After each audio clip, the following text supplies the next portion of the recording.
Assalamualaikum warahmatullahi wabarakatuh. Bagaimana kabar kalian hari ini? Semoga sehat selalu ya dan diberikan kebahagiaan. Baik, kembali lagi ke pembelajaran administrasi pajak. Untuk selanjutnya kita akan membahas terkait surat setoran pajak di pajak penghasilan PPh pasal 21. Sebelum masuk ke pembelajaran inti, Ibu akan menjelaskan kompetensi dasar dan tujuan pembelajaran kita pada pertemuan kali ini. Yang pertama itu ada menerapkan pengisian surat setoran pajak SSP PPh pasal 21, lalu yang kedua 4.6 melakukan pengisian surat setoran pajak atau SSP pada pasal 21. Nah, untuk tujuan pembelajaran kita, yang pertama itu ada menjelaskan pengertian surat setoran pajak SSP PPh pasal 21 dengan cermat dan baik, lalu menerapkan pengisian surat setoran pajak SSP PPh pasal 21 dengan tepat dan penuh percaya diri, lalu ada menyiapkan alat dan bahan yang diperlukan dalam melakukan pengisian SSP pasal 21 dengan penuh percaya diri dan tanggung jawab, lalu ada melakukan pengisian SSP PPh pasal 21 dengan benar dan lengkap. Baik, subbab pokok pembahasan kita pada pertemuan kali ini, yang pertama itu ada pengertian SSP PPh pasal 21, lalu yang kedua itu ada tata cara pengisian surat setoran pajak SSP, lalu ada kode akun pajak dan kode jenis setoran, lalu juga ada yang terakhir ada pengisian surat setoran pajak SSP meliputi ke formulir seperti itu. Baik, kita masuk ke subbab pertama yaitu pengertian SSP. Oke, di sini ada pengertian dari SSP PPh pasal 21. Nah, SSP ialah bukti pembayaran atau penyetoran SSP yang telah dilakukan dengan menggunakan volume atau telah dilakukan dengan cara lain ke kas negara melalui tempat pembayaran yang ditunjuk oleh Menteri Keuangan ataupun yang sudah resmi. Nah, di sini SSP itu berfungsi sebagai bukti pembayaran pajak apabila telah disahkan oleh pejabat kantor penerimaan pembayaran atau apabila telah mendapatkan validasi. Nah, di sini SSP sendiri ada beberapa macam jenis. Yang pertama itu ada yang standar, lalu yang kedua itu ada khusus. Nah, standar dan khusus itu sama, ada beberapa lembar. Jika yang standar itu ada 4 lembar. Yang pertama untuk arsip pajak, lalu lembar kedua itu untuk KPP, lalu yang lembar ketiga itu untuk wajib pajak ke kantor pelayanan pajak, lalu yang 4 itu untuk arsip penerima pembayaran. Lalu untuk setoran pajak khusus itu ada beberapa macam. Itu sebetulnya sama di lembar keempat, namun setiap lembarnya itu ada A dan B seperti itu. Kurang lebihnya sama. Yang terakhir itu ada surat setoran atas barang kena cukai dan kena PPN hasil tembakau buatan dalam negeri atau SSCP. Oke, nah di sini ada beberapa bentuk-bentuk dari SSP sendiri. Nah, kalian bisa lihat ya di sini ada bentuk dari yang lembar 1 untuk arsip pajak. Nah, untuk yang kedua itu untuk kantor pelayanan perbendaharaan negara atau KPPN. Nah, untuk yang ketiga itu untuk dilaporkan wajib pajak ke KPP. Bahkan yang terakhir itu untuk arsip kantor penerima pembayaran. Baik, untuk selanjutnya kita masuk ke tata cara pengisian surat setoran pajak atau SSP. Baik, di sini berdasarkan peraturan Direktorat Jenderal Pajak nomor per strip 38/PJ/2019.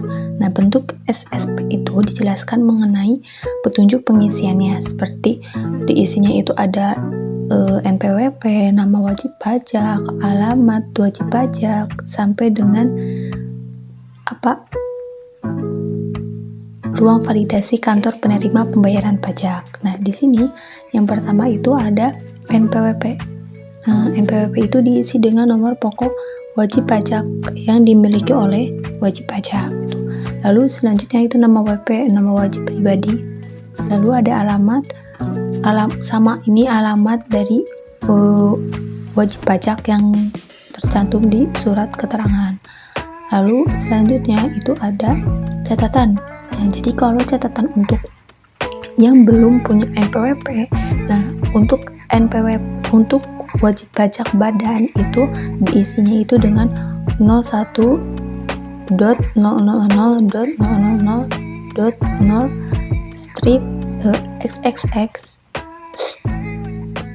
Nah, tapi untuk WP pribadi sama juga seperti tadi tapi dengan berawalan 4. Nah, di situ XXX-nya itu diisi dengan kode KPP domisili jika kalian untuk membayar pajak. Terus selanjutnya itu ada NOP. Nah, NOP sendiri itu nanti akan diisi sesuai dengan nomor objek pajak yang ada di surat pemberitahuan pajak terutang. Seperti itu. Lalu ada alamat objek pajak. Nah, disesuaikan dengan berdasarkan sama dengan SPPPT. Seperti itu. Terus juga di sini catatannya diisi hanya apabila transaksi berkaitan dengan tanah atau bangunan atau misalnya pengalihan hak atas tanah atau bangunan yang kegiatannya itu membangun sendiri, seperti itu. Jadi untuk NOP sama alamat objek pajak yang tersebut itu hanya berkaitan dengan tanah dan pembangunan, seperti itu. Nah, untuk kode akun pajak itu biasanya diisi oleh angka akun pajak sebagaimana dalam lampiran 2. Nanti kita akan bahas pada subbab selanjutnya. Nah, itu sama juga dengan kode jenis setoran. Nah, di sini itu juga ada dalam lampiran 2 untuk setiap akun pajak yang akan dibayarkan atau disetorkan.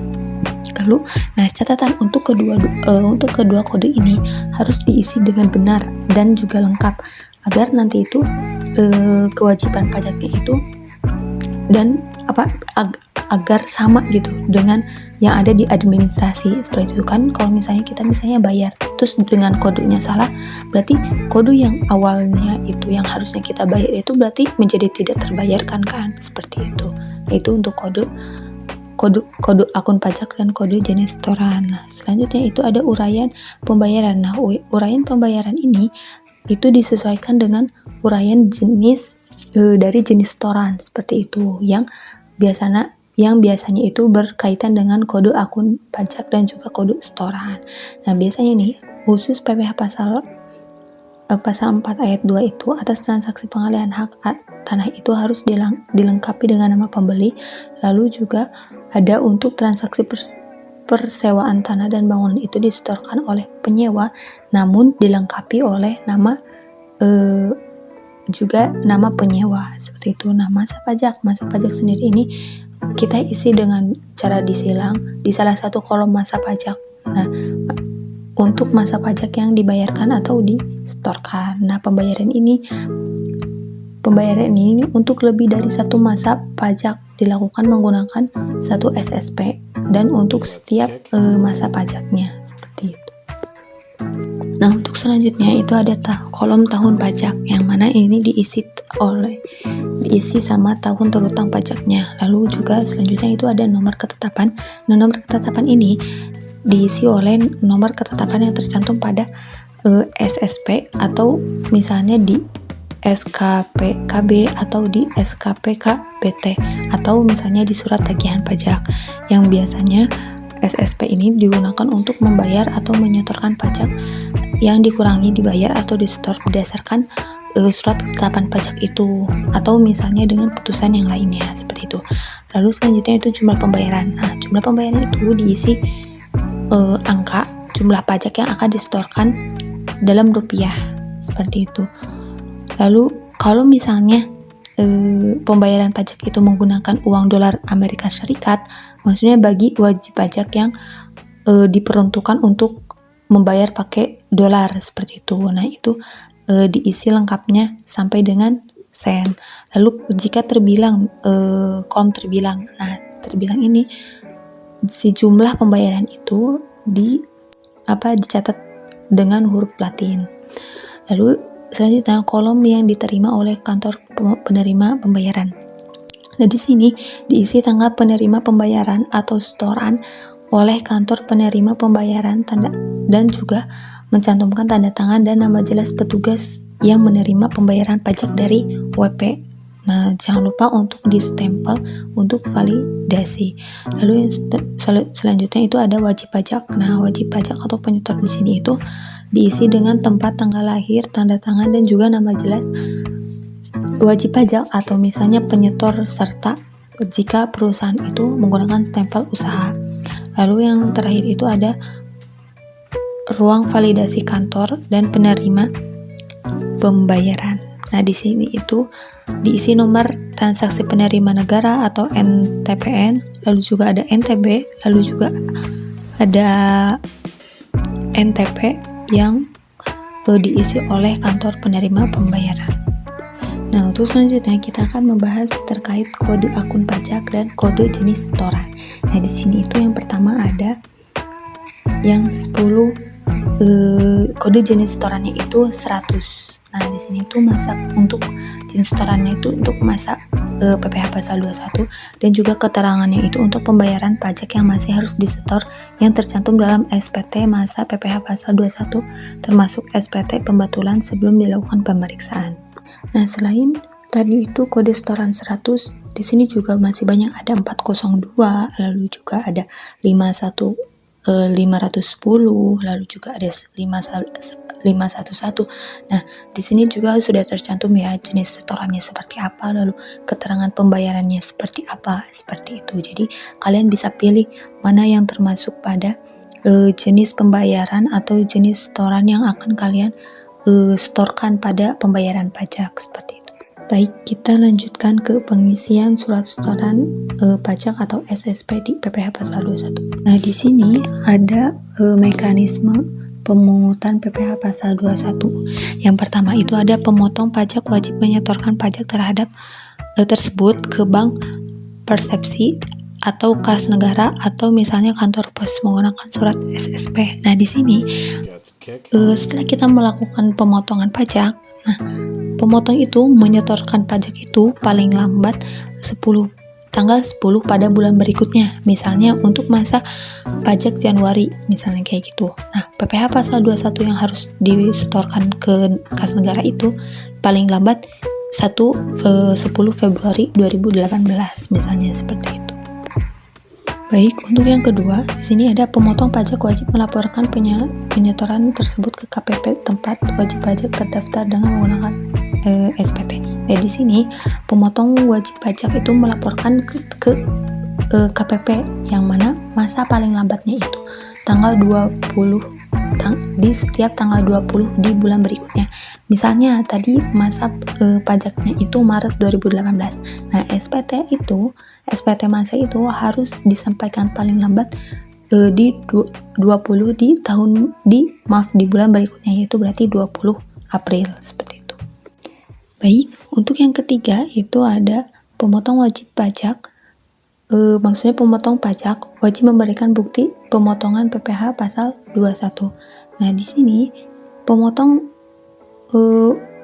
pajak wajib memberikan bukti pemotongan itu baik diminta ataupun tidak. Nah, bukti pemotongan pasal 21 ini ada dua. Yang pertama itu ada yang tidak final, lalu yang kedua itu ada final, yang sudah final, seperti itu. Nah, di sini formulir bukti pemotongan tersebut itu dibuat 2 rangkap. Jadi ada 2 lembar. Yang pertama itu untuk penerima penghasilan, biasanya pegawai, dan juga lembar kedua itu untuk pemotong.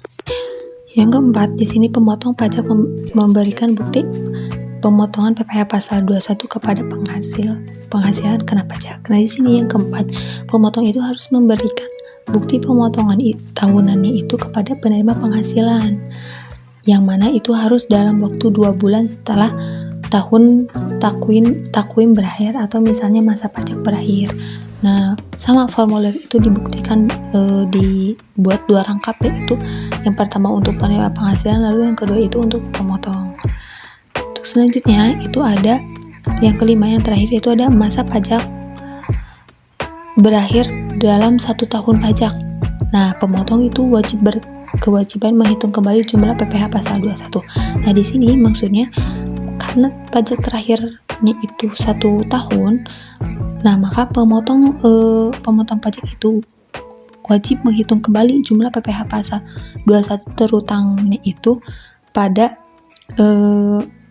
pada masa itu. Jadi misalnya satu masa pajaknya itu berakhir pada Desember. Nah, pemotong pajak harus menyampaikan daftar bukti-bukti pemotongan pasal 21-nya itu selama 1 tahunnya itu kepada penghasilan kena pajak, seperti itu. Baik, selanjutnya itu ada penyetoran PPh pasal 21. Nah, di sini PPh pasal 21 itu ada 2 macam dipungut untuk sistemnya. Yang pertama itu ada self-assessment system, yang mana wajib pajak itu menghitung sendiri jumlah pajak penghasilan yang terutangnya dan juga menyetorkan serta melaporkannya dalam 1 tahun.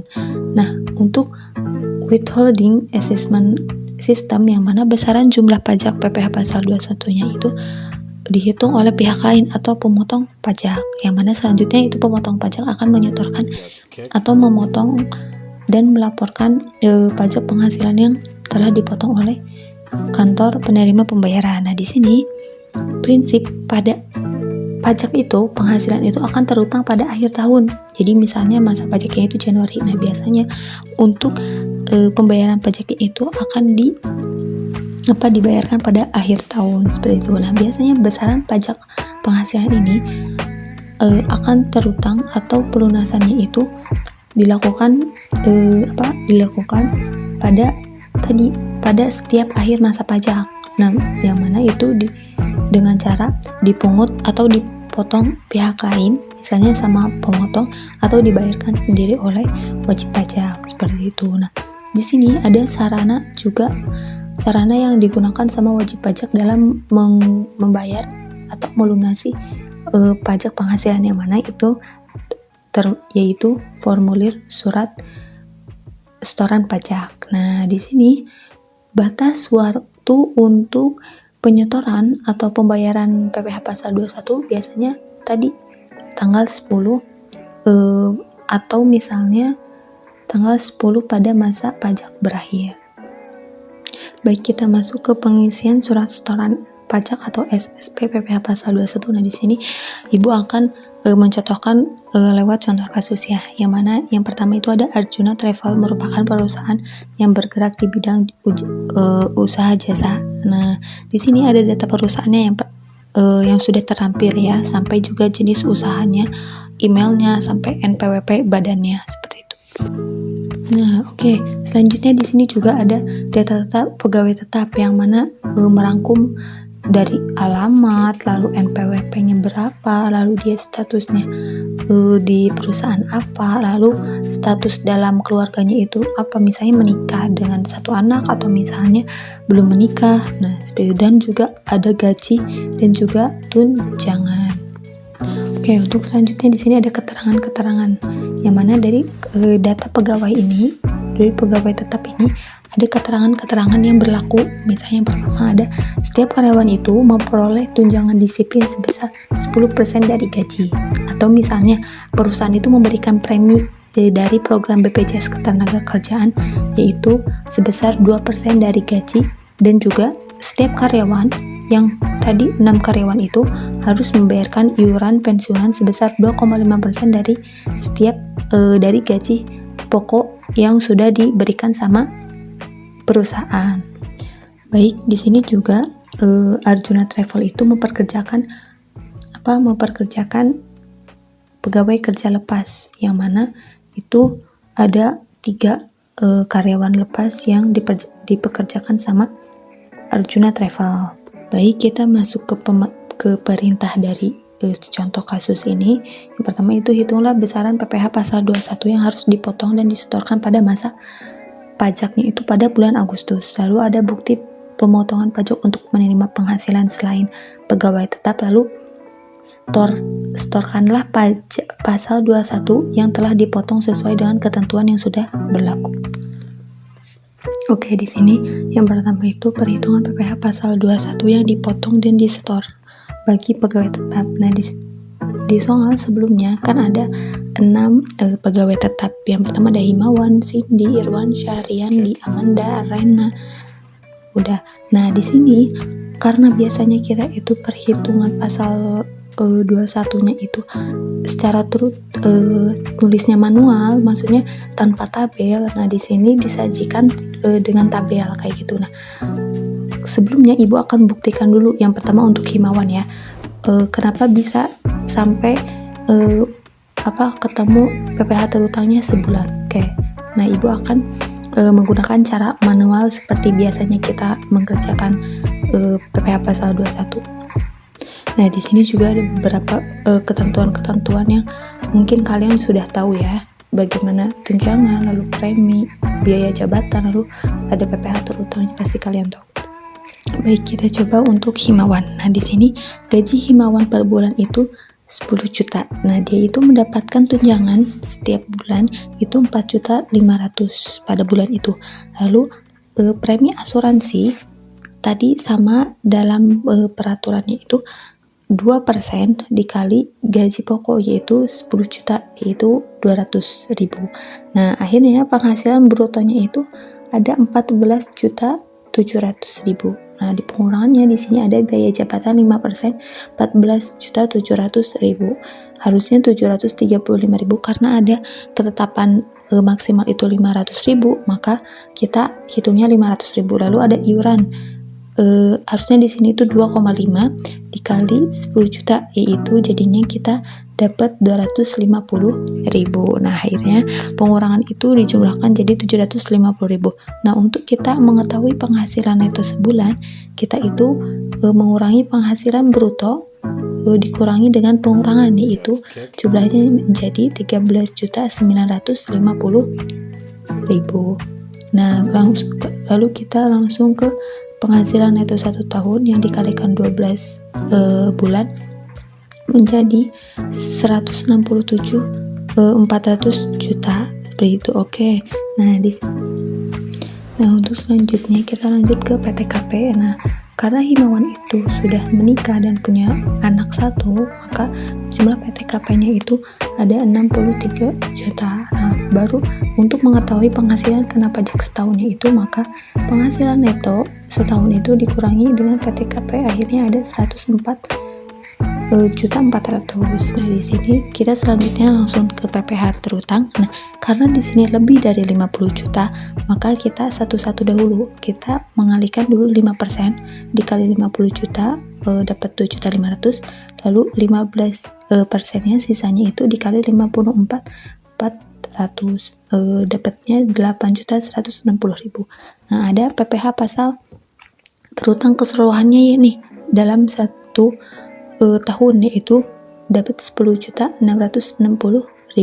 Nah, maka sama di sini ada, dan juga kita pengen tahu nih per bulannya berapa. Nah, tinggal dibagi 2 aja. Lalu jadi ketemunya 888.333,33 seperti itu.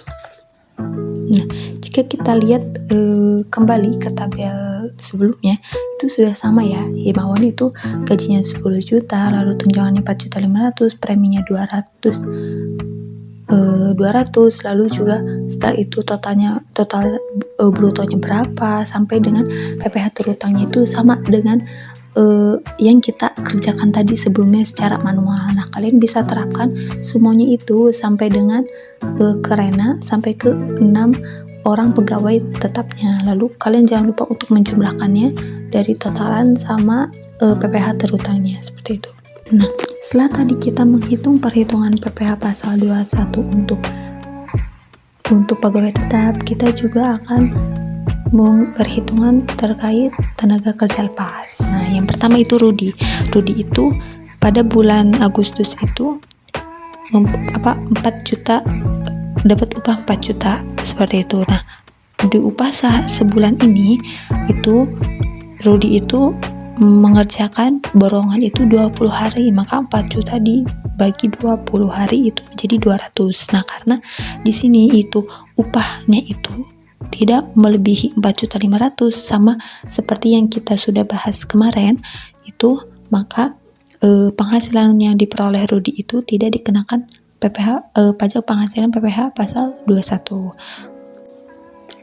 Baik, nah sama dengan Marwan. Nah, di sini Marwan juga seperti itu. Nah, dia itu mempunyai upah bulanan Agustus itu 2.500.000. Nah, dia itu mengerjakannya itu hanya dalam 5 hari. Maka 2.500.000 itu dibagi 5 hari menjadi 500.000. Nah, dia itu karena upah tidak kena pajaknya itu ada PTKP. Karena di sini Marwan itu harian, maka PTKP-nya itu dibagi 360 hari. Karena dia itu sudah menikah. Nah, itu ada 63 juta dibagi 360, akhirnya ketemu 175.000. Maka upah terutang pajak seharinya itu ada 325.000. Kebetulan Marwan itu tidak mempunyai NPWP. Nah, maka kalau misalnya tidak mempunyai NPWP itu dikali 180%,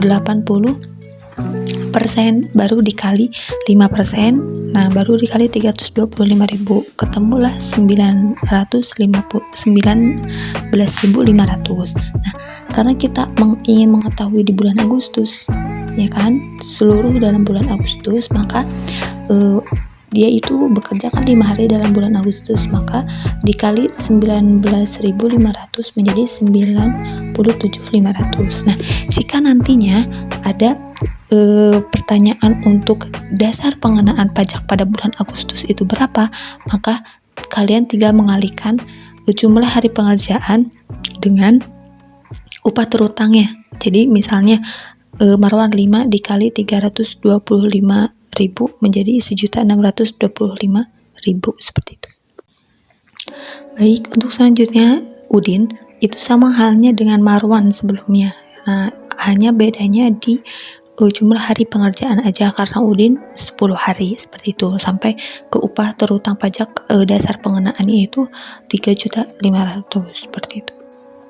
Baik, untuk selanjutnya di sini yang ditanyakan itu ringkasan penghasilan bruto dan juga PPh pasal yang dipotong atau disetor. Nah, di sini dari kelompok pegawai tetap dan juga kerja lepas. Karena tadi itu yang pertama dia itu Rudi itu tidak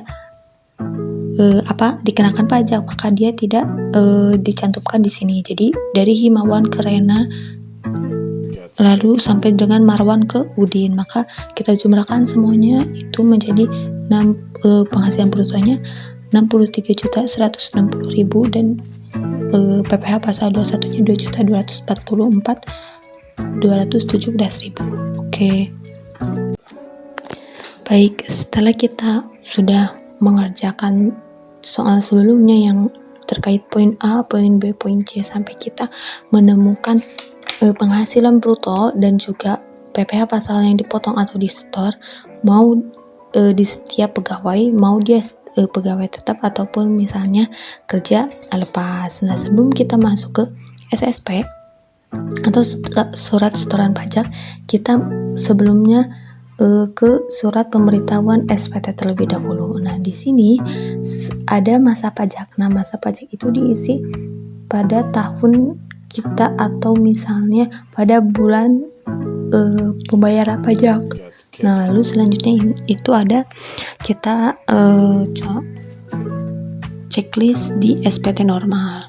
Lalu jumlah lembaran SPT itu nanti akan diisi oleh petugas. Nah, selanjutnya identitas pemotong. Nah, pemotong di sini ialah berarti perusahaan itu memotong gaji karyawan atau pegawai untuk disetorkan pajaknya. Nah, yang pertama ini ada Arjuna Travel, ya kan, ada NPWP-nya, lalu ada alamatnya, lalu ada nomor teleponnya, lalu ada Arjuna, ada emailnya. Nah, di sini ada penerima penghasilan. Nah, di sini itu ada pegawai tetap. Misalnya pegawai tetapnya kan di sebelumnya itu ada 6 orang. Nah, dengan jumlah penghasilan brutonya itu 55.660.000 dan jumlah pajak dipotongnya itu 1.936 juta. Lalu ada pegawai tidak tetap atau tenaga kerja lepas. Nah, karena sebetulnya ada 3 orang, namun yang pertama itu tidak memenuhi ini, atau maksudnya dia itu penghasilannya tidak dikenakan PPh pasal 21, maka hanya 2 orang saja yang dicantumkan. Nah, ya, di sini itu jumlah penghasilan itu ada 7.500.000 dan jumlah pajaknya itu yang dipotong itu 307.500. Nah, oke, selanjutnya di sini kita jumlahkan nih. Nah, jumlahkan menjadi 63.160.000 dan 2.244.217 rupiah. Oke, untuk selanjutnya di formulir halaman keduanya itu sama ada NPWT pemotong. Lalu di sini di lampiran. Jadi di sini kita bisa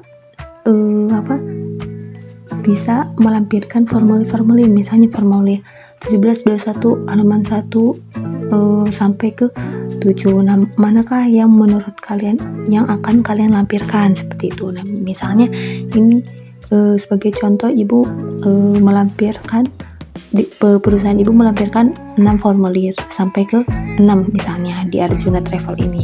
Nah, itu maka kita bisa checklist di semua kolom, atau misalnya kalian bisa menggunakan surat kuasa khusus. Nah, berarti kalian juga bisa menceranteng itu. Oke. Selanjutnya di pernyataan dan tanda tangan pemotong. Nah, di sini kalian bisa ini pemotong atau kuasa. Nah, lalu di sini ada NPWP, nama, terus juga ada tanggal, lalu juga ada tempat. Nah, di sini di tanda tangan itu jika perusahaan mempunyai cap atau misalnya punya stempel, nah itu alangkah lebih baiknya bisa dibubuhkan juga stempel seperti itu biar terlihat kalau misalnya ini tuh bentuk dari pajak untuk perusahaan kayak gitu. Oke, untuk selanjutnya kita masuk ke formulir 1721 halaman 1, 2 dan 3. Nah, di sini itu ibu menulisnya itu di 1721 halaman 2 ya. Nah, di sini kita kita isi masa pajak dahulu sama seperti yang tadi. Lalu NPWP pemotong, NPWP perusahaan. Lalu selanjutnya, nah di sini itu kita bisa mengisi terkait NPWP pegawai, lalu nama-namanya, lalu nomor bukti pemotongnya, lalu juga tanggalnya dan kode pajaknya. Nah, di sini untuk kode pajak pegawai tetap itu 21100/01. Nah, beda lagi dengan kode pajak untuk pegawai lepas. Nah, itu 21100/03 seperti itu. Nah, di sini maaf Ibu kelupaan, harusnya NPWP yang tenaga kerja itu, karena mereka itu tidak punya NPWP, maka diisinya itu dengan 04.000.000. Nah, itu nanti disesuaikan dengan domisilinya masing-masing seperti itu, atau ke kantor pemungutan pajak.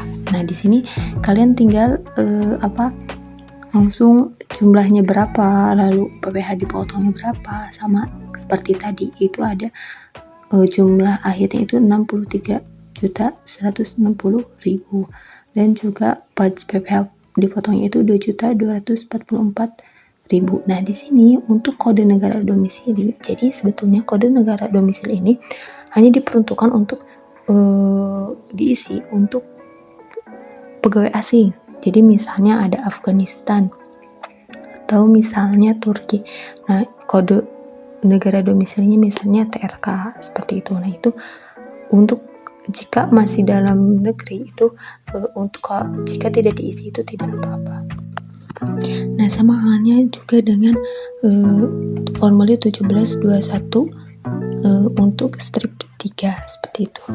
Nah, untuk 1721 strip 1 pun sama seperti itu, hanya saja ada tambahan di kolom yaitu masa pajak penghasilan. Nah, di sini masa pajak penghasilannya itu misalnya per bulannya. Jadi kita pemotong itu membayarkan per bulannya. Nah, itu di situ tinggal diisi aja 1 bulan. Lalu dijumlah lagi sama seperti yang tadi di formulir kedua seperti itu. Nah, di sini ada bukti pemotongan pajak penghasilan PPh pasal 21 tidak final seperti itu. Nah, di sini diperuntukkan untuk tenaga kerja lepas. Jadi yang pertama misalnya ada kita menulis dulu nomor. Nah, di sini nomor ini tuh sudah ditetapkan, jadi untuk 0180080 itu nomor untuk perusahaan seperti itu. Nah, jika pegawai tetap itu bukan satu strip 3 atau 1.3, tapi 1.1. Nah, di sini ada NPWP-nya. NPWP karena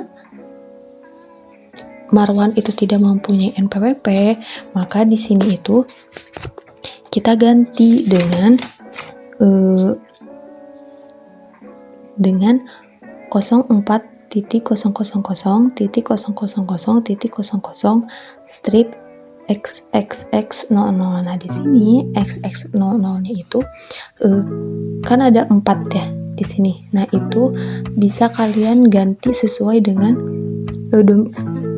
nomor domisilinya, atau misalnya kalian bisa membayar ke pos misalnya atau ke bank. Nah, kalian bisa menanyakan berapa sih kode domisili kita seperti itu. Nah, untuk nama lalu Marwan, terus ada alamat.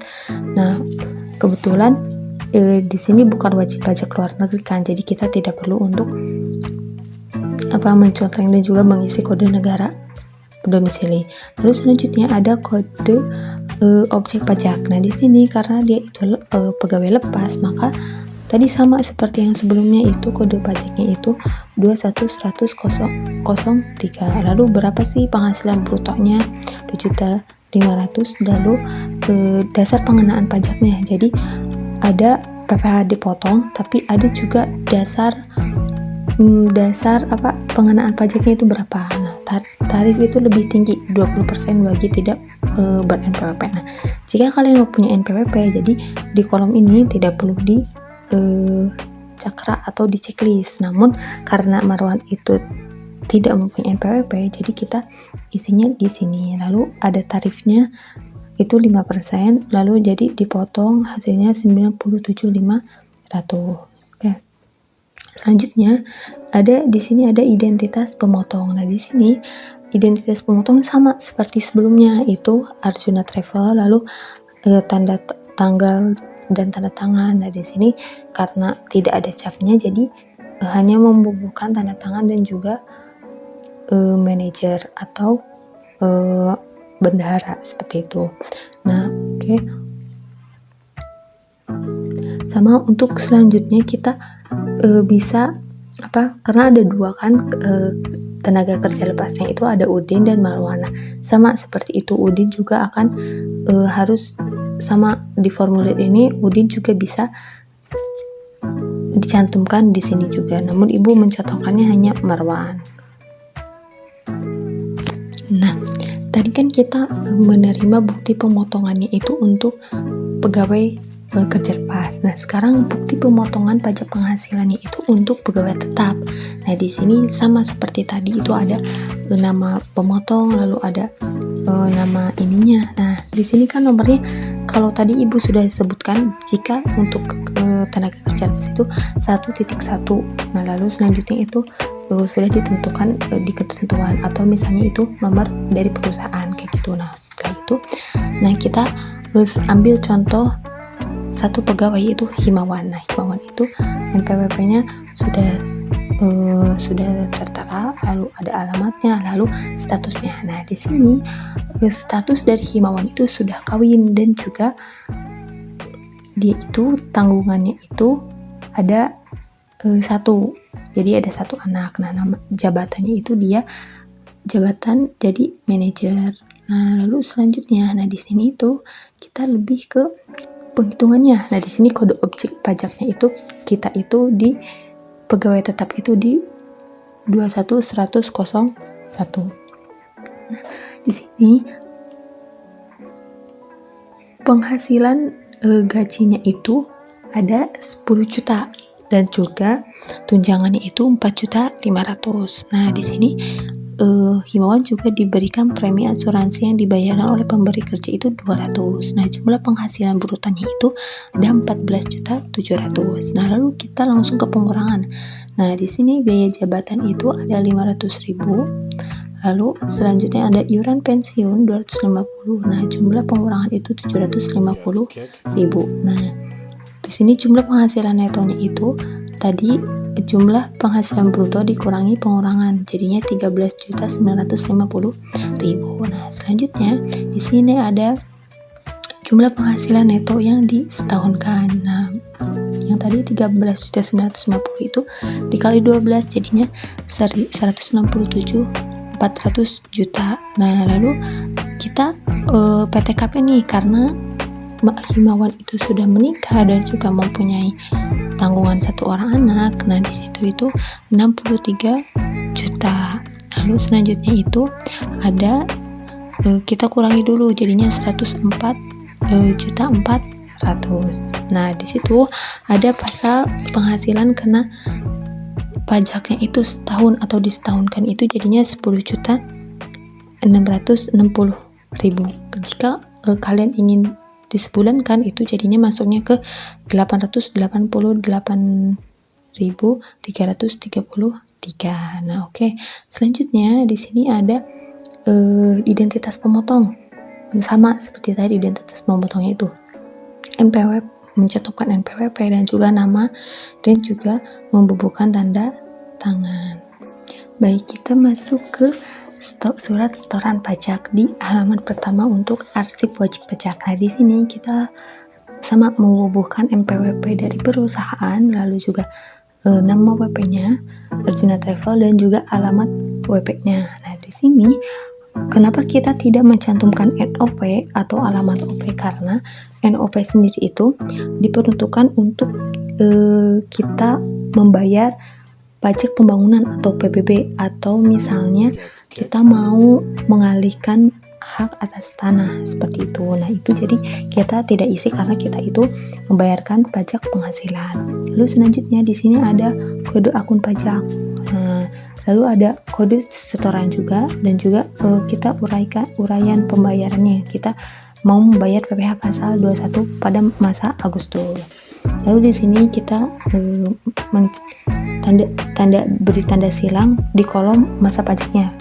Kan kita mau bayar Agustus tadi, Agustus. Nah, lalu ada tahun pajaknya. Nah, di sini untuk nomor ketetapan, kenapa kita tidak mengisinya? Karena nomor ketetapan itu diisi jika kita menggunakannya itu untuk membayar penyetoran pajak yang kurang dibayar atau di store. Karena kita itu kebetulan membayarnya itu normal, SPT normal seperti itu, jadi kita tidak perlu mengisi nomor ketetapan. Nah, di sini kita membayarkan jumlah seluruh total pajak yang akan dibayarkan dari semua pegawai. Nah, itu ada 2.244.270 rupiah.